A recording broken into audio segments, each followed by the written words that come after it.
My name's Elaine. I work at a company called Affirm. I'm going to be talking to you all about infrastructure event readiness. So first of all, a little bit of overview about what Affirm does. Our mission is to deliver honest financial products that improve lives. So practically what that means is our main product right now is a point-of-sale installment loan. So we're partnered with a number of merchants in the e-commerce as well as in-store retail space. And basically, we're a loan that's offered as a payment option on their site. So if you check out with, say, Expedia, you might say, or pay out over time with Affirm as a payment option. You enter a few pieces of information, we underwrite you, and output a decision.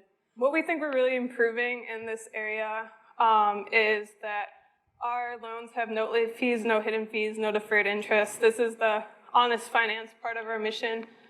When you check out with us, we'll tell you exactly what you're paying every month, how much of it is principal, how much is interest, so you can really make an informed decision about whether taking out a loan is for you. Also, we underwrite using machine learning models and some alternative data sources, so we're able to approve some people who may not be deemed creditworthy based on only their credit score. Black Friday, Cyber Monday, the whole Cyber weekend is like a huge deal for us. Last year's Cyber weekend, between last Thanksgiving and Cyber Monday, over 165 million Americans shopped and 130 million Americans shopped online. So this is a pretty wild number if you think about it. That's like fully half of America was shopping during these days, which means that it's really critical for our site to be up as much as possible as well as performing at its best. And this is so that we provide the best possible experience for our customers as well as the merchants we work with. So this is what actually ended up happening last November. This is the traffic increase we saw in terms of authorized loan amount. So you can see those two huge spikes are Black Friday and Cyber Monday. And we managed to handle this traffic increase this year without any downtime for our checkout product. So in terms of how we thought about planning for Cyber Weekend this year, we really started thinking about it in 2017, right after last year, that year's Black Friday and Cyber Monday. So what we were thinking about there is long-term projects we would need to execute on to make sure we could handle the traffic increases. We worked on those projects throughout 2018, landed most of them in around mid-October, and at that point started scaling up our infrastructure to handle additional scale, as well as making sure we had redundant infrastructure to handle every failure condition. Finally, the weekend of Cyber Weekend, we had people on call, ready to deal with any issues, and people actively monitoring dashboards to make sure nothing was going wrong. So the first step of our planning process was long-term project planning. When we thought about this, we looked back at what happened during Black Friday 2017 and thought about systems that we might have gotten close to capacity or places where we saw clear bottlenecks where we couldn't scale indefinitely. And we got traffic projections from our analytics teams just to make sure we knew approximately what goal we were aiming for in 2018. So some of the projects we actually worked on, the first clear issue we identified that we'd have to deal with in 2018 was database connection limits. We use AWS Aurora MySQL for most of our databases in prod, and MySQL has an issue with performance degradation when you have too many connections. Basically, every time you make a new connection to MySQL, it creates a new thread to handle that. So when you create too many connections, there's a lot of resource overhead for thread scheduling and things like that.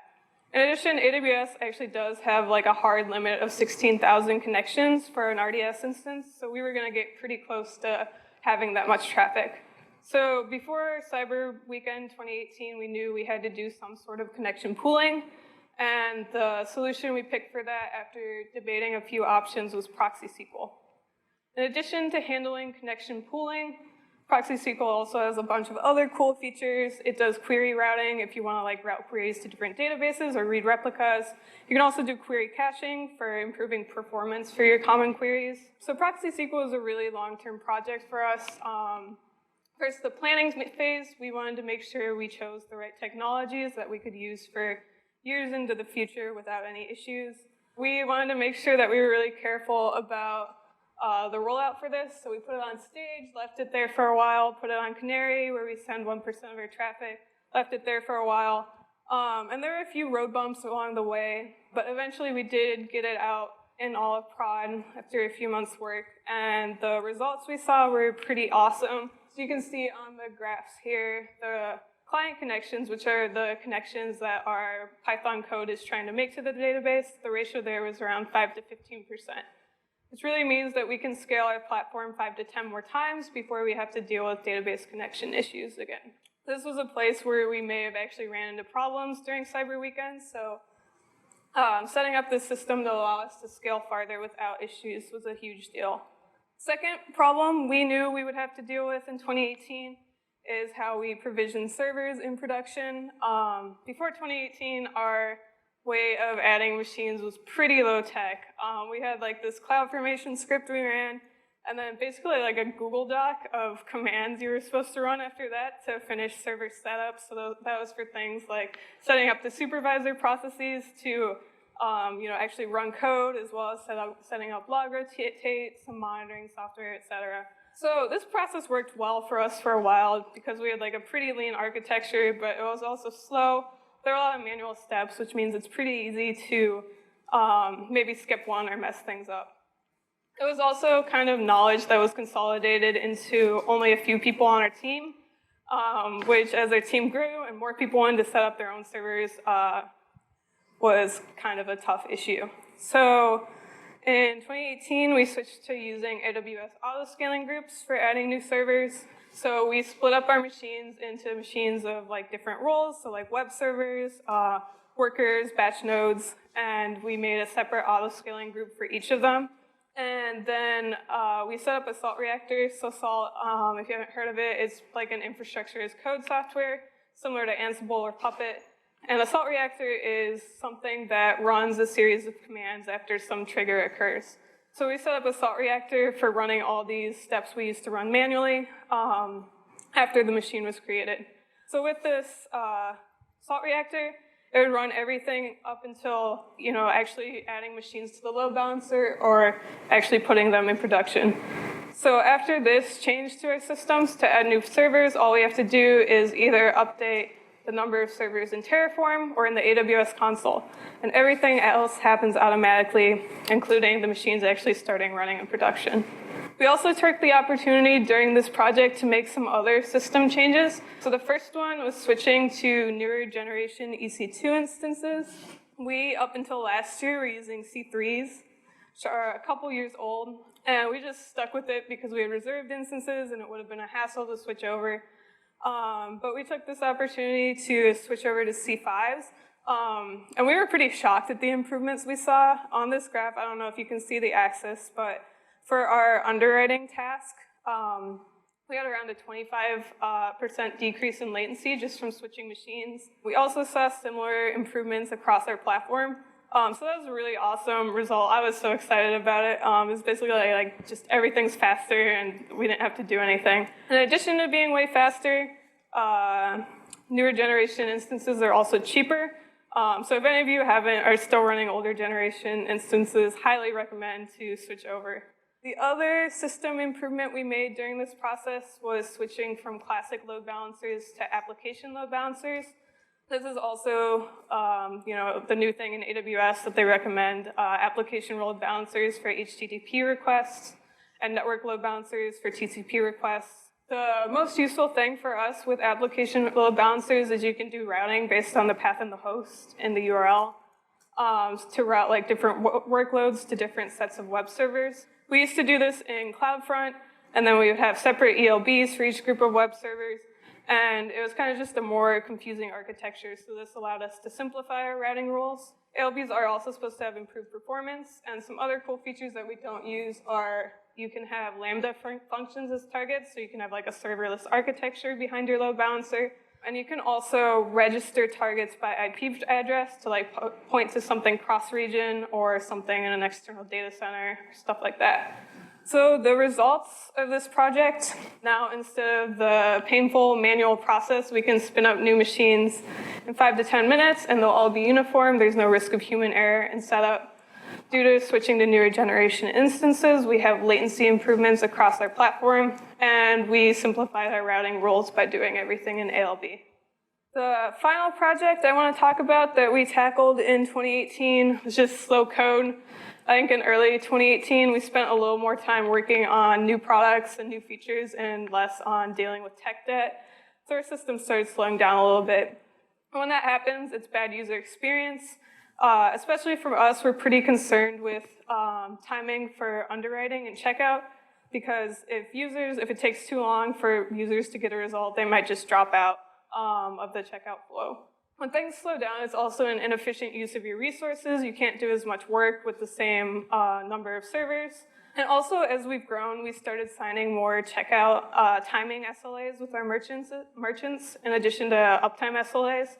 So to ensure we kept meeting those, we wanted to focus on reducing tech debt for a little bit. So the way we dealt with that project is what we called tech debt burndown. We basically wrote up a big list of projects that would be like doable in a short period of time, but that could have big results in terms of improving latency and tech debt.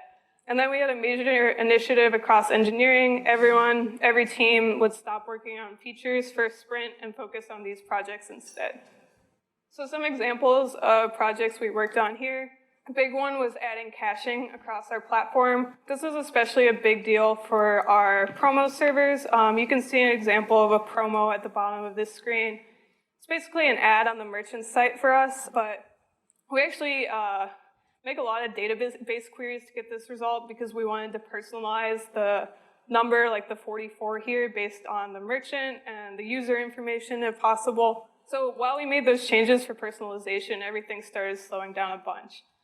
So just by adding caching for these common database queries, we were able to make huge improvements in latency for this endpoint. On the infrastructure side, we also did a lot of work with tuning CloudFront.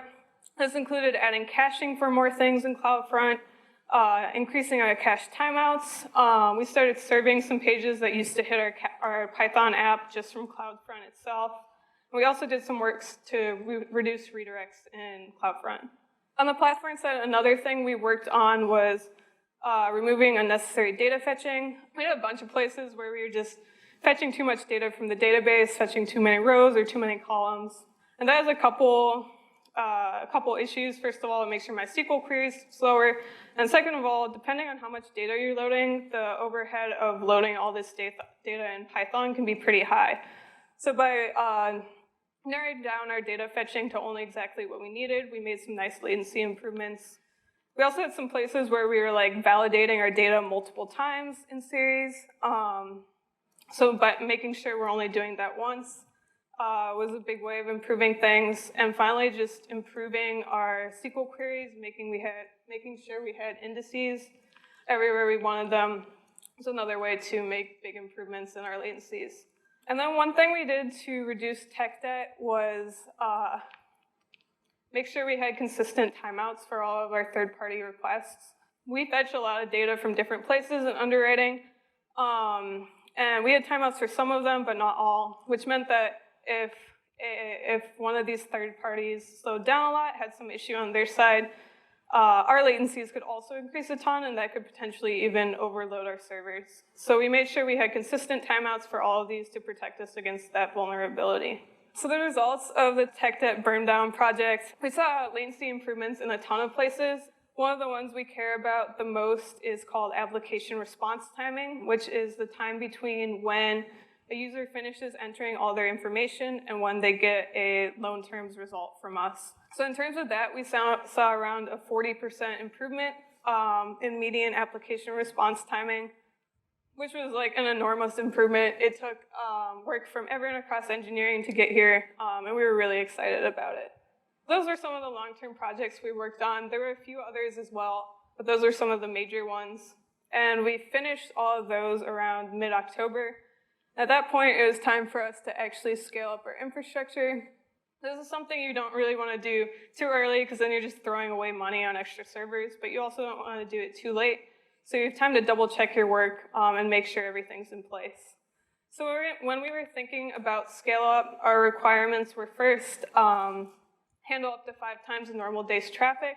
We were actually only expecting like 3 times the normal day's traffic on Cyber Monday, which is the higher traffic day usually, but we wanted to overestimate and make sure we were prepared for the worst case scenario. In addition, we wanted to make sure we had redundant infrastructure for everything critical, including machines, infrastructure across availability zones, and infrastructure across AWS regions. So in terms of handling 5 times traffic, this is pretty easy in AWS. A lot of things are, just pressing a button. So like for EC2, we just adjusted our auto-scaling groups to add machines.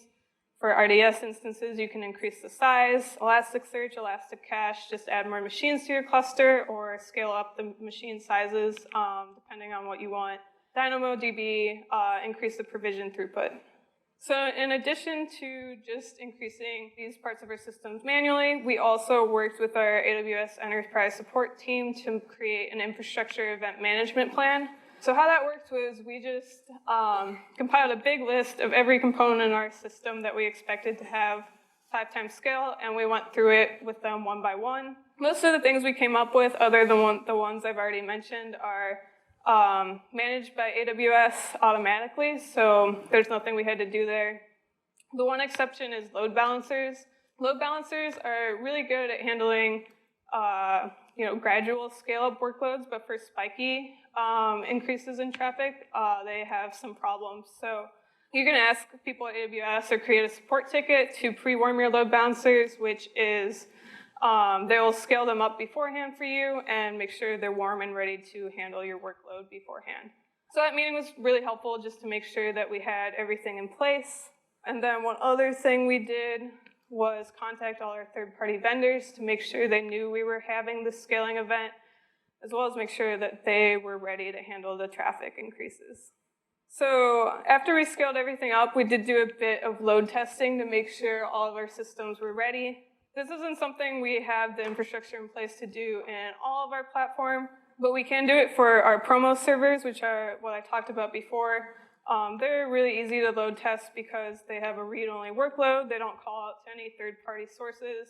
We use locust.io to mock out the traffic for promo servers and just increase the traffic until we started seeing latency increases in our metrics, and then use that data to figure out how many servers we wanted to have during Cyber Weekend. And then the other thing we wanted to consider was making sure we had redundant infrastructure to handle any sort of failure that might happen in our system. So the first thing we considered was redundancy within an AWS region. So this meant for every machine that handles a critical workload, we want to have more than one of them doing the same thing in case there's a hardware failure. We also want to make sure we have multi-AZ enabled. AZ here is availability zones, so that's essentially just a different data center within an AWS region. So it's really important to have multi-AZ because if there's some sort of like natural disaster that affects the data center or a power outage, due to the way AWS has set these up, it's likely to only affect one AZ in a region. So in terms of enabling multi-AZ, it's kind of just like set up machines in different AZs. You can set up cross-AZ read replicas for your databases, and then just enable it for ElastiCache, Elasticsearch, just a button you click. Multi-AZ already gets you really far in terms of uptime, but especially for Cyber Weekend, we want to be very sure that we've handled every failure case, which is why we do have multi-region infrastructure. We currently have active passive multi-region infrastructure. This means that we have live servers in an East Coast AWS region. So those are the only servers that are actually handling traffic.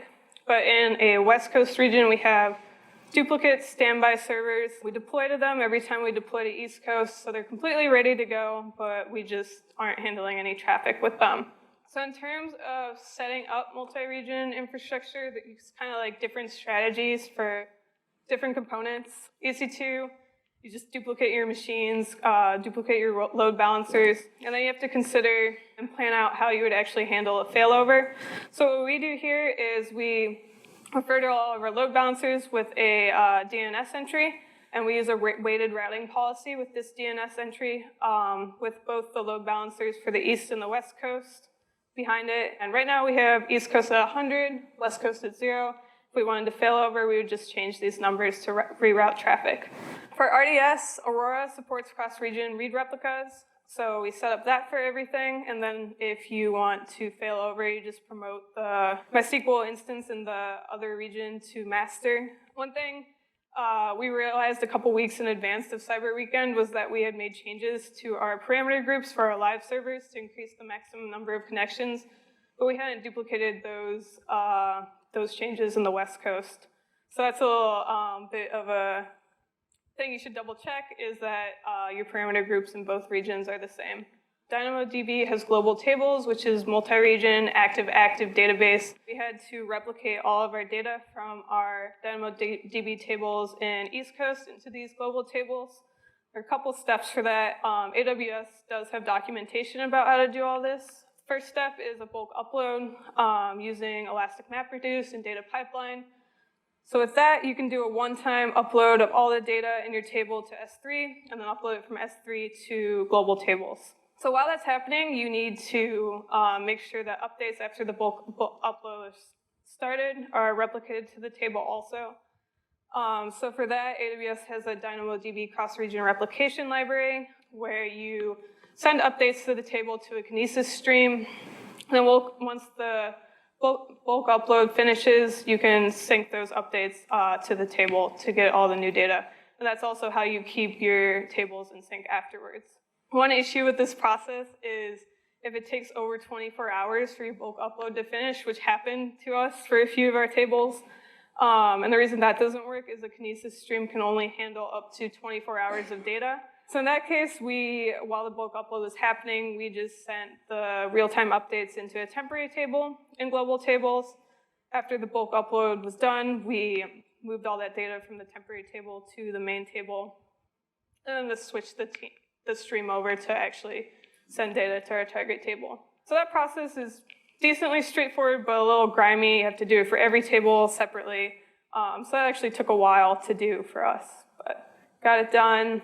For ElastiCache, we use Memcache and Redis in our infrastructure for a couple different things. Like I was talking about with promos earlier, we do cache some database queries for improved performance.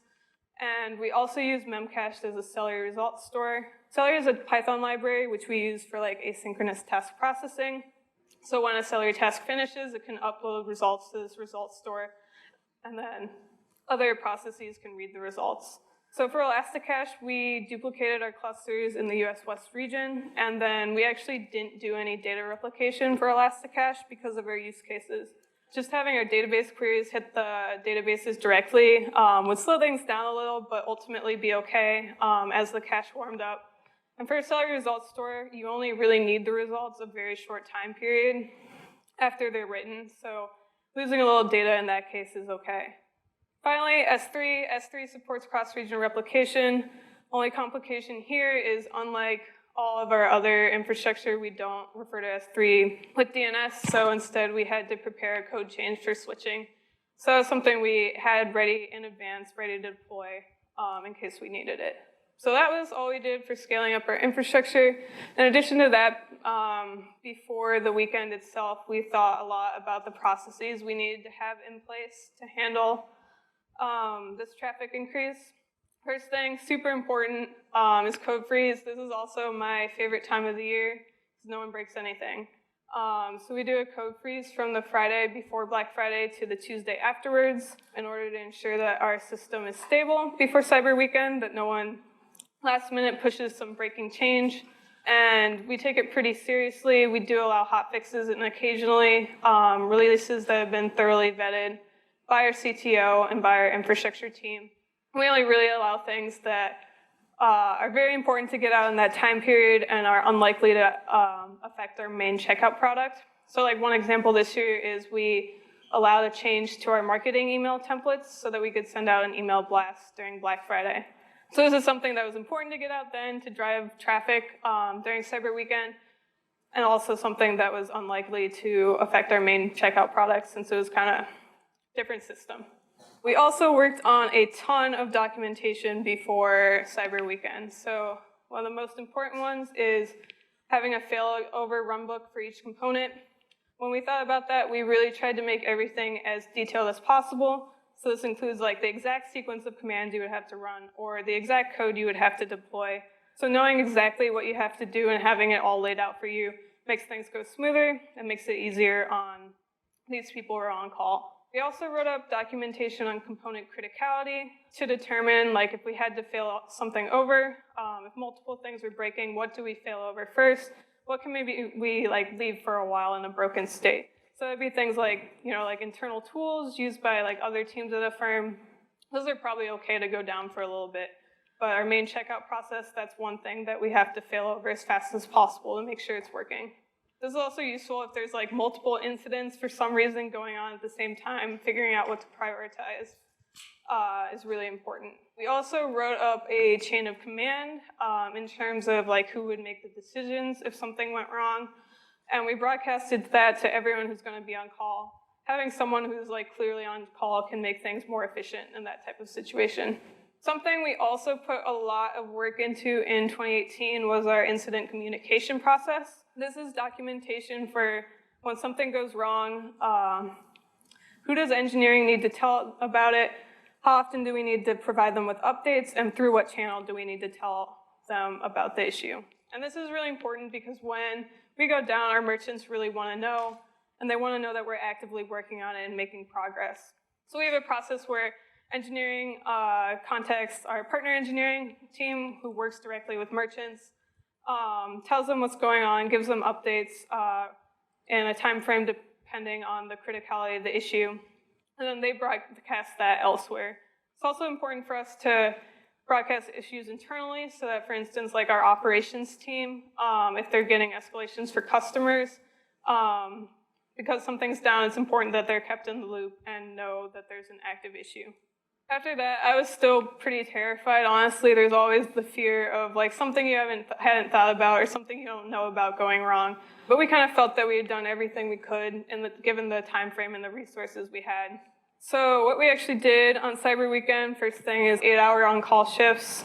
Usually we have much longer on-call shifts, but we really wanted to make sure everyone was as fresh and ready to go as possible during Cyber Weekend. We also collected phone numbers for everyone who's on call for teams, all our engineering managers, and our AWS reps to make sure that we could escalate issues quickly if necessary. So on Black Friday itself and Cyber Monday itself, pretty much what I did all day and a bunch of other people did was just stare at Rollbar, which we use for error tracking, as well as our Grafana dashboards. So this is like an example dashboard here, which we use to track system stats like CPU, memory, disk space, etc. I think it's really important on especially high traffic days to have some people actively monitoring these dashboards. We have pretty good alerting at Affirm for situations, but sometimes your alerts can be delayed. Sometimes you don't hit a threshold, but you're still having an issue. So you can almost always catch things faster if you're looking at a dashboard than if you wait for an alert. So although I said we had 100% uptime for checkout, we did actually have one small issue during Black Friday, which we were able to catch. We accidentally, on a couple of our auto-scaling machines, enabled a kind of like an experimental config, which had us hitting AWS STS a lot. We ended up getting rate limited for that. But since we were watching Rollbar, we found this after only one occurrence, and we were able to fix it really quickly. This happened at like 9 a.m. before our traffic had fully ramped up. So this is something, if we hadn't been monitoring, we might not have noticed it until there were a bunch more errors, and then since it was would have been a more high traffic time, it might have spiraled out of control a little more. So fortunately, this issue also did not affect checkouts, so we're still overall really happy about our performance during Cyber Weekend due to the 100% success rate for checkouts. That was how Cyber Weekend went for us in 2018. Afterwards, we pretty much immediately started thinking about what we needed to do in 2019. Some of the things we've been thinking about, first one is database connections, as well as just database contention. So we're thinking about resharding our databases to spread out data more. Also potentially moving individual databases around to different RDS hosts to split out workloads. At peak traffic on Cyber Monday for like 30 minutes, we started seeing a little bit of contention on our RabbitMQ broker, which we use with Celery as a message broker. So we're planning to separate our brokers, have multiple brokers for different services to avoid that contention. We're also looking to improve the Autoscaling project by making things more automatic. Instead of having to go into AWS and update a number, we want it to just scale automatically without any human input at all. We're also thinking a lot about what we need to do for multi-region, making all the failover steps more automatic. Right now, there's still a bunch of manual steps we have to do, which can be slower and more error-prone than automating things. So really want to do that. So some takeaways from what we learned. First thing, one thing that worked really well for us was planning ahead a long time in advance for projects you have to do. We really wouldn't have been able to handle cyber weekend traffic without ProxySQL, and it would have been a lot tougher without Autoscaling and tech debt burndown too. So identifying these projects in advance makes sure you can do a really good job of them, do things the right way, and not rush through it. Look at every component in your system separately, and plan your scaling strategy and your failover strategy based on what it is and how critical it is. There were a lot of parts of our system where, since we knew we could handle a bit of downtime, we didn't even plan a failover strategy for it. We just said, this will go down, but we're going to fix checkout, and that's the most important thing. Third thing, this is something we could have done a little bit better on, is double check everything. Obviously, we missed the config issue on the auto-scaling workers. Before the date, make sure you've actually scaled up everything as much as you wanted to. Make sure everything's configured properly. And a corollary of that one is scale up your infrastructure in advance so you have time to do that and so you're not rushing too much. In terms of the event itself, I think thorough documentation is really important to have for people who are on call. People can panic a lot in high-stress situations, like when you go down the most important day of the year. So having exact steps laid out for them for what to do really makes their lives a lot easier and reduces the possibility of errors. Finally, for your high-traffic days, active monitoring, I think, is really important for making sure you catch issues as quickly as possible. Thank you guys so much for coming. Definitely let me know if you have any more questions.